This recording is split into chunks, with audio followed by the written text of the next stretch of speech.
Kruse. I'm the owner and builder at MBJ Guitars, and I wanted to tell you a little about my story and my instruments.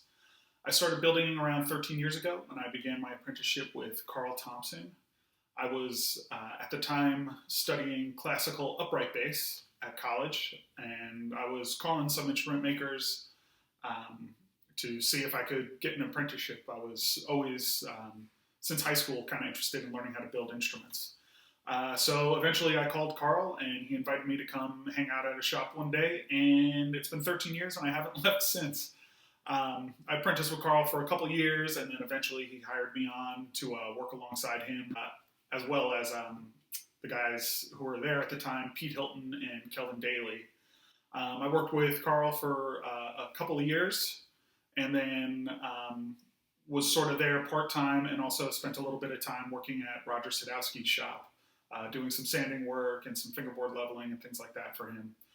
Eventually, I knew I wanted to spend a little more time building my own instruments and sort of, creating my artwork.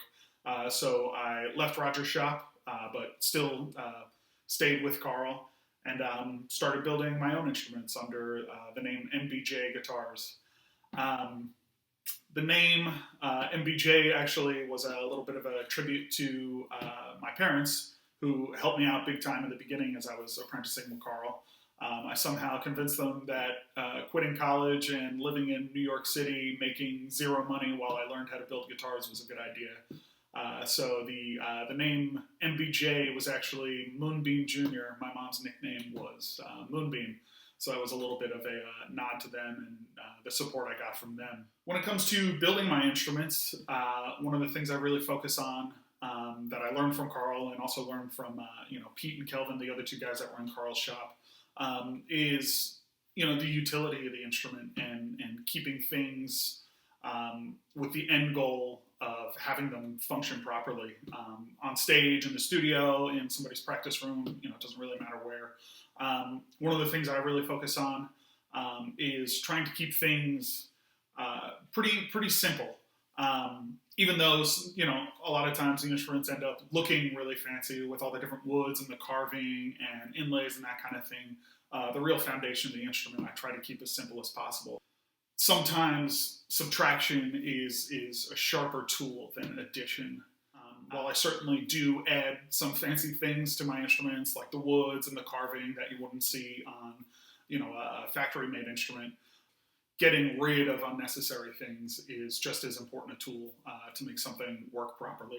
This instrument has been on tour with my buddy Luke, who plays in the band La Special. While I was finishing up his custom build, he took this bass out and gave it a test run on the road.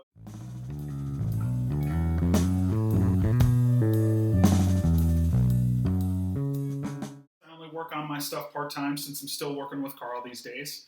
I tend to build around 6 or 7 of my own instruments a year, mostly directly to customers, but also I've been fortunate enough to work with So and Haru, the two guys I speak with at MIKIGAKKI Instruments, and it's been a real pleasure getting to know them and to be able to send some of my instruments their way. I recently sent 2 basses to them. It was a fun project for me. I got to use some woods that I haven't used in quite a while. Since a lot of my other direct orders, the client ends up sort of picking out whatever woods he wants. I was able to, on these 2 instruments, use some woods that I wanted, so it was really kind of a lot of fun. And just, being able to work with these guys and to be able to work with people who, know what they're talking about and are really involved in this business and this community. It's been a real pleasure. Thanks to the support of, people like my parents, and also guys like Carl. My name's Carl Thompson, and I'm here to talk about Joe Kruse. Joe came to me when he was about 19 years old. He said he wanted to learn how to make basses. So he watched, he listened, and he learned. From me, from Kelvin Daly, from Pete Hilton.